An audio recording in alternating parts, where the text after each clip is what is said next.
नमस्कार।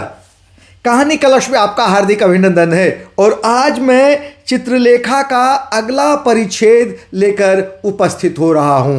तो आइए सुनिए अगला परिच्छेद। कालजयी उपन्यास चित्रलेखा का 9वां परिच्छेद। आर्यश्रेष्ठ मृत्युंजय जन्म से क्षत्रिय होते हुए भी कर्म से ब्राह्मण थे। पाटलिपुत्र के इस वयोवृद्ध सामंत के भवन में उल्लास विलास के स्थान में त्याग और विराग का आधिपत्य था। लोग उनकी उपमा विदेह से देते थे और वे इस उपमा के योग्य भी थे। सारा नगर मृत्युंजय के नाम से परिचित था। बहुत थोड़े से चुने हुए व्यक्ति उनके व्यक्तित्व के थे। मृत्युंजय का क्षेत्र कीड़ा और कोलाहल से भरा हुआ जनरव न था। उनका क्षेत्र था उपासना और ध्यान, निरंतर एकांत। इस एकांतवासी क्षत्रिय के पास धन था और वैभव था। नगर के प्रमुख सामंतों में उसकी गणना थी और राज्यसभा में उसका आसन ऊंचा। उसका नाम सुनकर लोग आदर से मस्तक नवा देते थे और उसके सम्मुख होते ही लोगों में उसके प्रति भक्ति भाव उमड़ पड़ता था। आर्यश्रेष्ठ मृत्युंजय की साधना विशाल थी। उनमें आत्मिक बल था और आध्यात्मिक ज्योति। मृत्युंजय के पुत्र न था, केवल एक कन्या थी। कन्या का नाम था यशोधरा। एकमात्र संतान होने के कारण मृत्युंजय का यशोधरा पर स्नेह था। उस समय यशोधरा की अवस्था प्रायः 18 वर्ष की थी। यशोधरा के यौवन के विकास का काल था और मृत्युंजय के जीवन के निर्वाण का। अगाध संपत्ति की स्वामिनी यशोधरा से विवाह करने के लिए प्रत्येक युवक का तत्काल तत्पर हो जाना तो स्वाभाविक था ही, पर साथ ही यशोधरा सुंदरी थी और सुंदरी भी उच्च कोटि की। उसके शांत मुखमंडल पर भोलापन अपना आधिपत्य जमाए हुए था। उसकी हंसी की सुरीली झंकार में यौवन से पराजित बचपन ने शरण ली थी। हिरणे की सी बड़ी बड़ी सुंदर आंखों में संकोच था और उसके रसयुक्त अरुण कपोलों में लज्जा थी। यशोधरा का यौवन सुधा और उल्लास का मिश्रण था। उसमें गर्व की उच्छृंखलता न थी, उसमें लज्जा की शांति थी। वृद्ध मृत्युंजय यशोधरा के लिए वर खोज रहे थे। एकाएक उनकी दृष्टि बीजगुप्त पर पड़ी। बीजगुप्त का विवाह न हुआ था और बीजगुप्त उच्च कुल का नवयुवक था। मृत्युंजय के हितैषियों ने और उन हितैषियों में वे व्यक्ति भी थे जिनके हृदयों में यशोधरा को पुत्र वधू बनाने की लालसा प्रबल थी। मृत्युंजय से एक नहीं अनेक बार बीजगुप्त और चित्रलेखा के संबंध का वर्णन किया, पर अनुभवी और वृद्ध मृत्युंजय ने सदा यही उत्तर दिया, यह बीजगुप्त के उन्माद का काल है। भविष्य बहुत लंबा चौड़ा है और बीजगुप्त यथेष्ट शिक्षित। वह इस समय अनुभव सागर में तिर रहा है। बीजगुप्त इस दिन मृत्युंजय के घर पर आमंत्रित था। यशोधरा की वर्षगांठ के उपलक्ष्य में मृत्युंजय के यहाँ एक विशाल उत्सव था। बीजगुप्त ने यशोधरा को एकाध बार जब वह निरी बालिका थी देखा था। मृत्युंजय से उसका विशेष परिचय भी न था। उस दिन मृत्युंजय के यहाँ से निमंत्रण पाकर उसे आश्चर्य हुआ और उससे भी अधिक आश्चर्य उस समय हुआ जब उसने यह पढ़ा कि वह चित्रलेखा के साथ आमंत्रित है। बीजगुप्त ने चित्रलेखा से कहा, चित्रलेखा, एक विचित्र बात हुई है।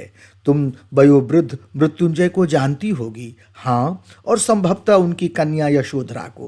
कुछ सोचकर चित्रलेखा ने कहा, हाँ, उसे भी एकाध बार देखा है।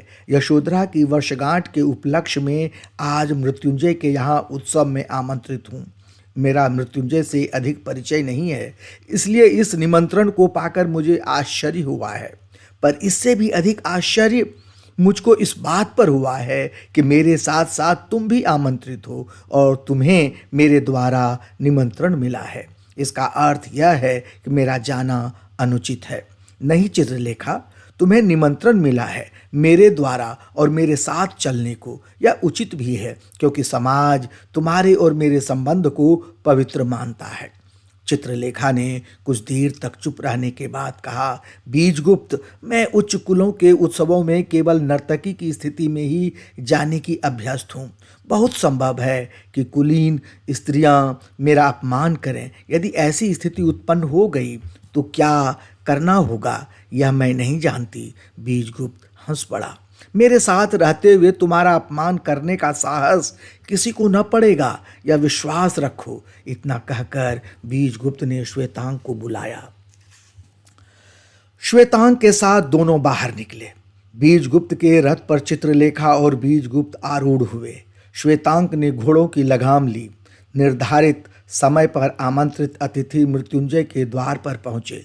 प्रहरी ने उच्च स्वर से कहा, महासामंत बीजगुप्त का रथ द्वार पर है। यशोधरा के साथ मृत्युंजय द्वार पर आया। मृत्युंजय ने बीजगुप्त का स्वागत किया और यशोधरा ने चित्रलेखा का। श्वेतांक पीछे पीछे चला। द्वार पार कर सब लोग नृत्य भवन में पहुंचे। पाटलिपुत्र के प्रायः सभी प्रभावशाली व्यक्ति उपस्थित थे। सबों ने बीजगुप्त तथा चित्रलेखा के आने पर हर्ष ध्वनि की। चित्रलेखा यशोधरा के साथ स्त्रियों के समुदाय में चली गई। बीजगुप्त मृत्युंजय के साथ रहा। यशोधरा को देखकर चित्रलेखा चकित हो गई। उसे आज तक अपनी सुंदरता पर गर्व था और आत्मविश्वास था, पर यशोधरा ने एक क्षण में उसका गर्व दूर कर दिया, आत्मविश्वास डिगा दिया। यशोधरा ने आदरपूर्वक चित्रलेखा को आसन दिया और स्वयं उसके पास बैठ गई। यशोधरा को चित्रलेखा के पास बैठा देखकर और चित्रलेखा का विशेष आदर करते देखकर अन्य महिलाओं को बुरा लगा। अपने बाल्यकाल में यशोधरा ने चित्रलेखा का नृत्य देखा था। उस समय वह चित्रलेखा के नृत्य से प्रभावित भी हुई थी। आज उसे उसके पिता का आदेश था कि वह चित्रलेखा के साथ रहे। यह काम यशोधरा को रुचिकर था। चित्रलेखा के चारों ओर युवतियां एकत्रित हो गई थीं। कुछ हंस रही थीं और कुछ व्यंग वचन कर रही थीं, पर चित्रलेखा ने इसका बुरा न माना। अपनी स्थिति पर वह बहुत अच्छी तरह समझती थी। पास ही खड़ी हुई एक बहुत बड़े सामंत की स्त्री ने कहा, आज नर्तकी चित्रलेखा को हमारी समता करके हमारे समाज में आने के उपलक्ष्य में बधाई है। बात जितनी कटु थी, उत्तर उससे अधिक कटु था।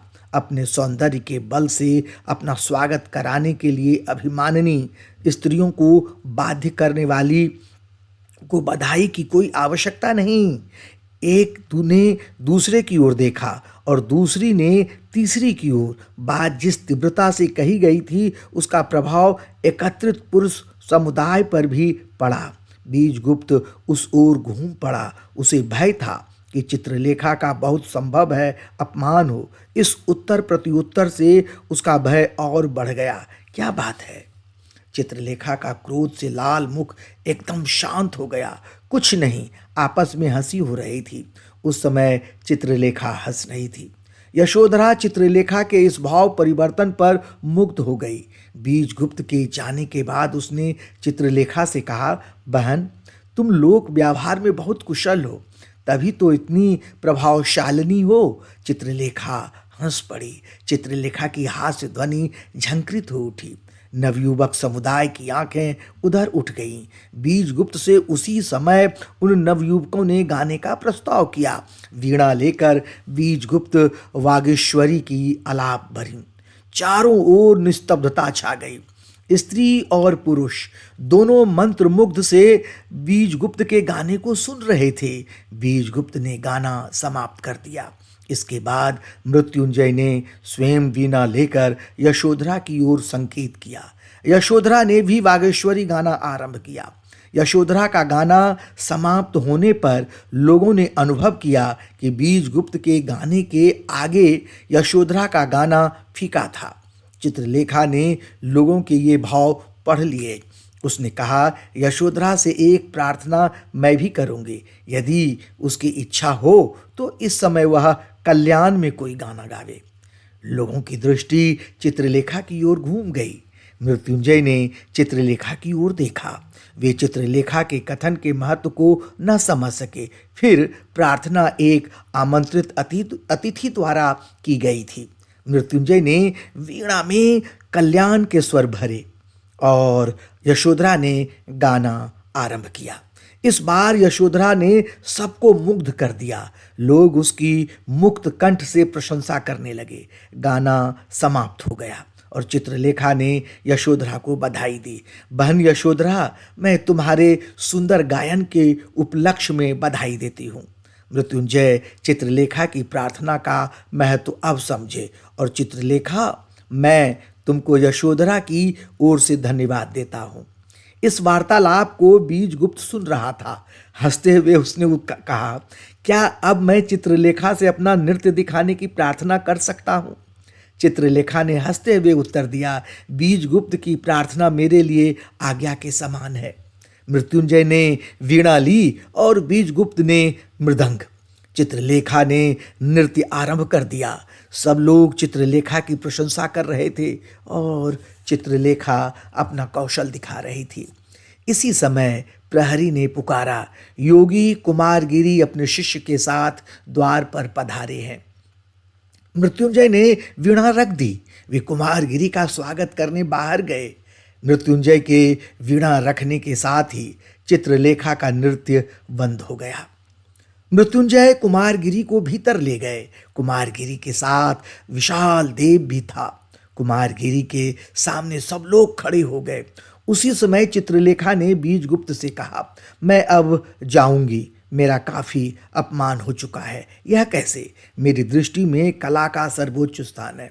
जो मनुष्य कला का अपमान करता है वह मनुष्य नहीं है, पशु है। मृत्युंजय को कुमारगिरी का स्वागत करने के लिए नृत्य को बंद कर देना मेरा अपमान नहीं है तो क्या है? बीजगुप्त मुस्कुराया, जैसी तुम्हारी इच्छा। इस समय तक कुमारगिरी आसन पर बैठ गए थे। चित्रलेखा ने आगे बढ़कर योगी कुमारगिरी का अभिवादन किया। फिर उसने मृत्युंजय से कहा, मैं जाने की आज्ञा चाहती हूँ। मृत्युंजय ने उत्तर देने के पहले ही कुमारगिरी ने उत्तर दिया, यह क्यों? क्या मेरी उपस्थिति तुम्हें अरुचिकर है नर्तकी? और यह स्वाभाविक भी है। कुमारगिरी का शिशु सा कोमल सा तथा मधुर हास्य संगीत की भांति गूंज उठा। इस वाक्य को दोबारा सुनिए। कुमारगिरी का शिशु सा कोमल तथा मधुर हास्य संगीत की भांति गूंज उठा। चित्रलेखा ने कुछ सोचकर कहा, नहीं योगी, तुम्हारी उपस्थिति संसार में किसी को अरुचिकर नहीं हो सकती। इतना विश्वास रखो। मेरे यहाँ से जाने का दूसरा कारण है, पर तुमने जाने का अवसर उचित नहीं चुना, तो फिर मैं न जाऊंगी। मृत्युंजय ने वीणा फिर उठाई, पर चित्रलेखा ने नृत्य आरंभ करने से इनकार कर दिया। इस बार यशोधरा ने आगे बढ़कर चित्रलेखा से कहा, बहन, तुम्हारी बात मैंने नहीं टाली थी। इस बार मेरा अनुरोध है कि तुम नृत्य करो और मेरा अनुरोध तुम न टालोगी, इसका मुझे विश्वास है। चित्रलेखा ने यशोधरा का अनुरोध वास्तव में न टाला। उसने नृत्य आरंभ कर दिया। योगी कुमारगिरी ने यशोधरा की ओर देखा और थोड़ी देर तक वे एकटक यशोधरा की ओर देखते रहे। योगी ने चित्रलेखा और यशोधरा की तुलना आरंभ की। दोनों ही उच्च कोटि की सुंदरियां थीं, पर एक में मादकता प्रधान थी और दूसरे में शांति। चित्रलेखा की मादकता भयानक थी। उसका नृत्य उसकी सजीवता की प्रतिमूर्ति, पर साथ ही यशोधरा की शांति अथाह सिंधु की भांति थी, जिसमें पढ़कर मनुष्य अपने को भूल जाता है। चित्रलेखा जीवन की हलचल थी, यशोधरा मृत्यु की शांति। कुमारगिरी को अनुभव हुआ मानो वह संसार की ओर आकर्षित हो रहा है। अनुराग की सजीवता विराग की अकर्मण्यता पर विजय पा रही है। नृत्य समाप्त हुआ। मृत्युंजय ने दासी से पूछा, भोजन में कितना विलंब है?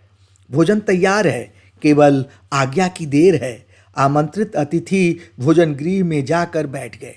दासियों ने भोजन परसना आरंभ किया। बीजगुप्त के पास यशोधरा बैठी। चित्रलेखा यशोधरा के पास थी और उसी के पास श्वेतांक। भोजन आरंभ हुआ और पास बैठे हुए अतिथियों में वार्तालाप। यशोधरा पहले कभी बीजगुप्त से न बोली थी। बीजगुप्त ने कहा, देवी, आज पहली बार हमारा पूरा परिचय हुआ है और इस परिचय पर मैं अपने को बधाई देता हूँ। अपने जीवन में आज पहली बार यशोधरा की हरिणी की सी बड़ी बड़ी आंखें एक दूसरे मनुष्य की आंखों के सामने न उठ सकी। यशोधरा का हृदय धड़क रहा था। धीरे से उसने उत्तर दिया, मेरा परिचय कोई महत्व की बात नहीं है। बातचीत सुनकर चित्रलेखा हंस पड़ी। भगवान करे यह परिचय घनिष्ठता में परिणत हो और घनिष्ठता जीवन के पवित्र बंधन में। यशोधरा ने कृतज्ञता भरे नेत्रों से चित्रलेखा की ओर देखा।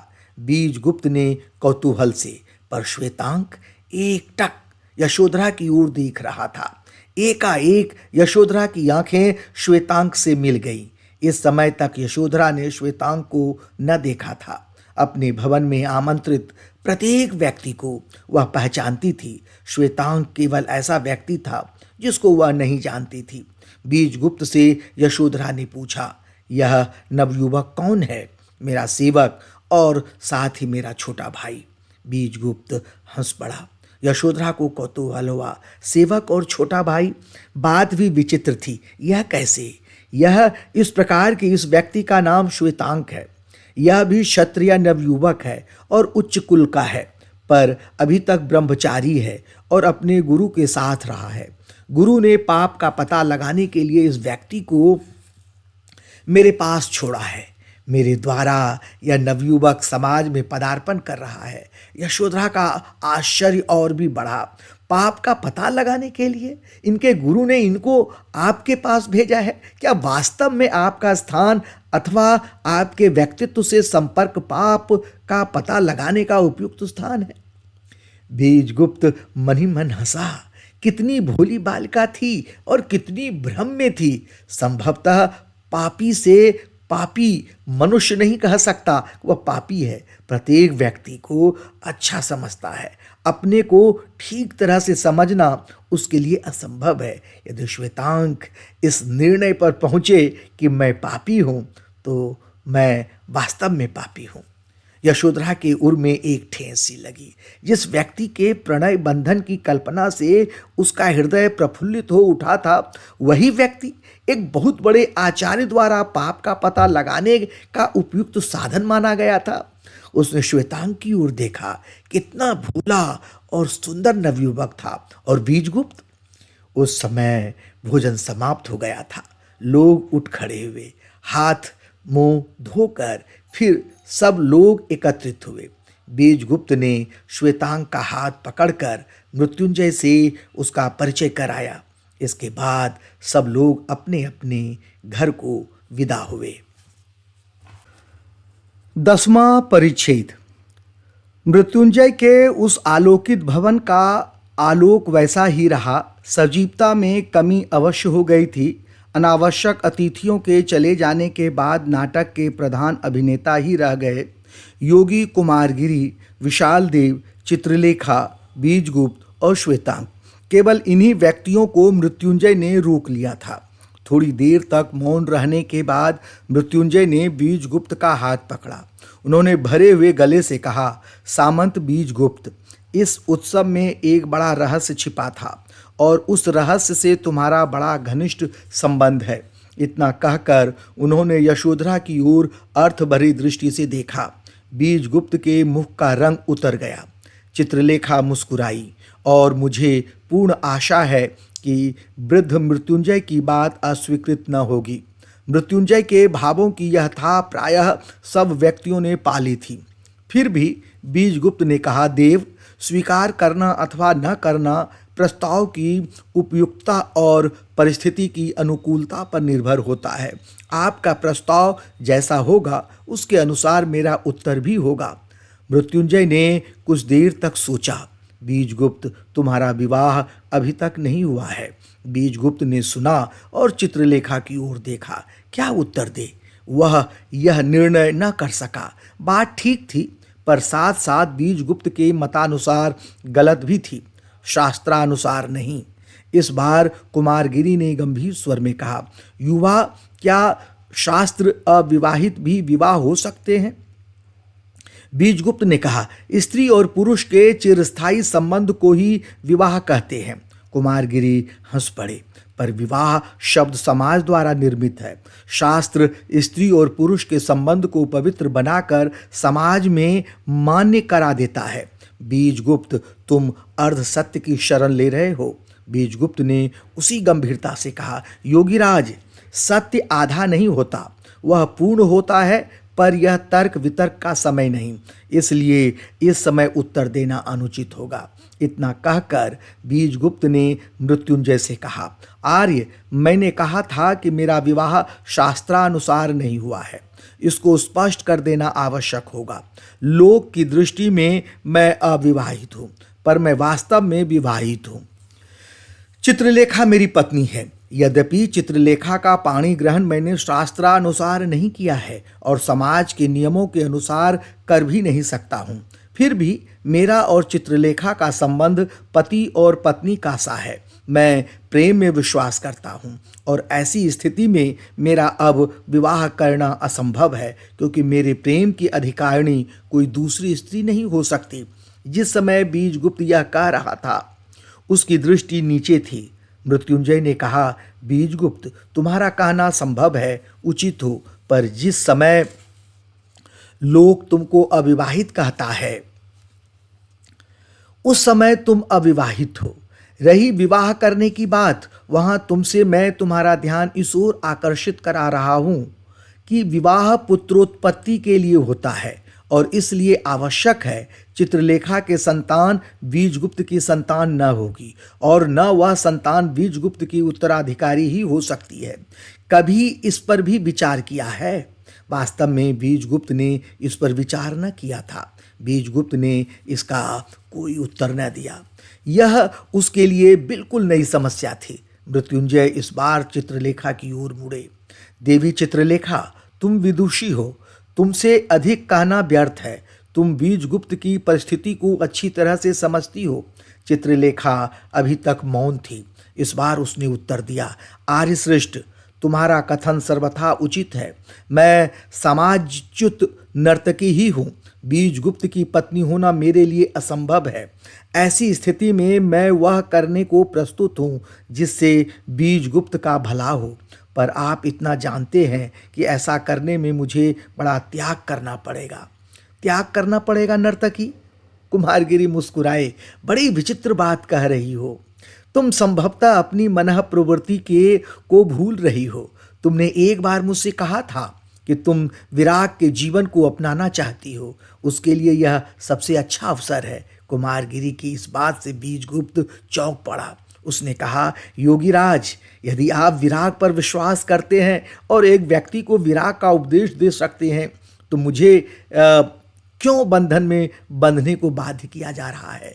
इसलिए कि तुम विराग के योग्य नहीं हो और साथ ही तुम समाज के नियमों के प्रतिकूल भी चल रहे हो। तुम्हें यह उचित होगा कि तुम कम से कम समाज के नियमों का तो पालन करो ही। चित्रलेखा इस समय तक कुमारगिरी के कथन पर विचार कर रही थी। उसने कहा, योगी, एक प्रश्न और करूंगी। क्या तुम मुझे गुरु दीक्षा देने के लिए तैयार हो? यदि हाँ, तो फिर इसी समय तुम्हारी शिष्या हूं। कुमारगिरी के नेत्र स्वयं ही विशाल देव की ओर घूम पड़े। विशाल देव उस समय अपने गुरु की ओर देख रहा था। थोड़ी देर तक कुमारगिरी कुछ सोचते रहे। नर्तकी चित्रलेखा, तुम्हें दीक्षा देना मेरे लिए असंभव है। इस बार चित्रलेखा हंस पड़ी। मुख से कह देना सरल होता है, करना बड़ा कठिन कार्य है योगी। तुम्हारे लिए विराग चाहे जितना सरल हो, पर मेरे लिए कठिन है। अकेली विराग के क्षेत्र में विचरना मेरे लिए असंभव सा है। अभी तक अनुराग के क्षेत्र में हूँ और संसार भले ही उस क्षेत्र को पवित्र ना माने, पर ईश्वर के आगे और मेरे आगे वह क्षेत्र पवित्र है। उससे बाहर निकलने के अर्थ होते हैं दूषित क्षेत्र में पदार्पण करना, और व्यर्थ पाप करने के लिए मैं प्रस्तुत नहीं हूँ। बात बनी और बिगड़ गई। मृत्युंजय ने इसका अनुभव किया। बात बिगड़ी और बन गई। बीजगुप्त ने इसका अनुभव किया। कुमारगिरी चित्रलेखा को जानता था और चित्रलेखा कुमारगिरी को। श्वेतांक और विशाल देव दोनों ही इस बातचीत के गूढ़ महत्व को समझ रहे थे। एक यशोधरा ही ऐसी थी जो न कुछ अनुभव करती थी, न कुछ जानती थी और न कुछ समझती थी। उसने मृत्युंजय से कहा, पिताजी, रात्रि अधिक बीत गई है। वृद्ध मृत्युंजय ने अपनी पुत्री की ओर देखा और फिर चित्रलेखा की ओर। दोनों में कितना भेद था। एक देवी थी, दूसरी दानवी।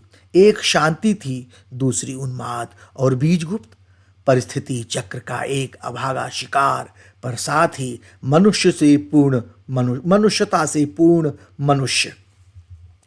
मृत्युंजय ने चित्रलेखा से कहा, तुम्हारे क्षेत्र को अपवित्र कौन कहता है? जो कुछ तुम कर रही हो वह अपनी मन प्रवृत्ति के अनुसार, और मैं यह भी मानता हूं कि तुम्हारा सारा व्यवहार प्रेम का है। प्रेम के क्षेत्र में अपवित्रता को कोई स्थान नहीं है। पर देवी, क्या वह मनुष्य जिससे तुम प्रेम करती हो यदि ठीक मार्ग पर न हो तो उसको ठीक मार्ग पर लाना तुम्हारा कर्तव्य नहीं है? प्रेम में त्याग की आवश्यकता होती है, और बीजगुप्त के लिए जो त्याग तुम करोगी वह महान होगा। बात जिस ढंग से कही गई थी उसका चित्रलेखा पर प्रभाव पड़ा। बीजगुप्त बीच में बोल उठा, आर्यश्रेष्ठ, चित्रलेखा से यह कहना व्यर्थ है। बनना और बिगड़ना इसका उत्तरदायित्व तो मुझ पर है। चित्रलेखा न मुझे बना सकती है और न बिगाड़ सकती है, और मैं अपने लिए यह कह सकता हूं कि मेरा और चित्रलेखा का संबंध अमर है। बीजगुप्त उठ खड़ा हुआ, पर चित्रलेखा बैठी ही रही। उसने कहा, आर्यश्रेष्ठ, तुम जो बात कह रहे हो वह ठीक हो या न हो, पर मुझे यह करना होगा, और यह करना होगा अपने लिए नहीं वरन बीजगुप्त के लिए। इतना विश्वास रखो। चित्रलेखा ने यशोधरा की ओर देखा, और आर्यश्रेष्ठ, तुम्हारी कन्या के लिए बीजगुप्त अच्छा वर है। यह विवाह सबसे सुंदर होगा। इतना कहकर चित्रलेखा ने बीजगुप्त से कहा, बीजगुप्त, तुम्हें यशोधरा सी पत्नी मिलना असंभव है। आज से तुम्हारा और यशोधरा का संबंध पक्का हो गया। बीजगुप्त उस समय द्वार के पास खड़ा था। चित्रलेखा, तुम्हारा कहना अनुचित है और यह मेरे लिए असंभव है। इस समय मैं इतना ही कह सकता हूं। अच्छा आर्यश्रेष्ठ, विदा। इतना कहकर बीजगुप्त मृत्युंजय के भवन से बाहर गया। चित्रलेखा उठ खड़ी हुई। आर्यश्रेष्ठ, आप बीजगुप्त के कथन का बुरा न मानिएगा। आवेश में आकर मनुष्य भले और बुरे का ज्ञान खो बैठता है। उस समय यदि कोई दूसरा व्यक्ति उस पर अपनी धारणा बना ले तो अनुचित है। मैं आपको इतना विश्वास दिलाती हूँ कि बीजगुप्त का और आपकी कन्या का संबंध बहुत श्रेष्ठ होगा, और इस संबंध का होना आवश्यक भी है। श्वेतांक के साथ चित्रलेखा भी बीजगुप्त के पीछे पीछे चल दी। इन लोगों के चले जाने के बाद मृत्युंजय को परिस्थिति का पूर्ण ज्ञान हुआ। उन्होंने कुछ देर तक मौन रहकर कुमारगिरी से कहा, योगीराज, मेरी समझ में कुछ नहीं आया, पर इस बातचीत से इस निष्कर्ष पर पहुंच सका हूं कि इस नर्तकी का बीजगुप्त पर बहुत बड़ा प्रभाव है। यह अनुमान उचित है, और साथ ही नर्तकी चित्रलेखा का हृदय बहुत स्वच्छ है। इस पर कुमारगिरी मौन रहे। उनकी आंखें न जाने क्यों आप ही आप विशाल देव की ओर उठ गई। विशाल देव मन ही मन मुस्कुराया। मृत्युंजय ने फिर कहा, योगीराज, क्या बीजगुप्त पर अधिक दबाव डालना उचित होगा? प्रश्न यह है, चित्रलेखा कह गई है और जो कुछ वह कह गई है उसे पूरा करेगी, इतना विश्वास है। फिर भी अब यह इच्छा होती है कि बीजगुप्त को छोड़ ही दिया जाए, क्योंकि चित्रलेखा के मन को आघात पहुंचेगा। इस बार कुमारगिरी बोले, चित्रलेखा के मन को आघात पहुंचेगा, इस पर मैं विश्वास नहीं कर सकता। बहुत संभव है कि चित्रलेखा स्वयं ही बीजगुप्त को छोड़ देने पर प्रस्तुत हो और ऐसी अवस्था में बीजगुप्त का जीवन संभल जाएगा। मैं तो यहाँ तक कहूँगा कि चित्रलेखा से बीजगुप्त का संबंध टूटना ही उचित है। कुमारगिरी उठ खड़े हुए और कहा, मृत्युंजय, यशोधरा के लिए बीजगुप्त से अच्छा वर तुमको न मिलेगा, यह समझ रखना। यह धारावाहिक रूप में जो चित्रलेखा उपन्यास सुना रहा हूँ कैसा लग रहा है? मुझे आशा है ज़रूर आपको पसंद आया होगा। तो ज़रूर आप लाइक और सब्सक्राइब कीजिए और कोशिश कीजिए कि दूसरे लोग भी उसे सुने। तब तक के लिए मैं आज्ञा चाहता हूँ। जल्द ही मिलते हैं अगले भाग के साथ। धन्यवाद।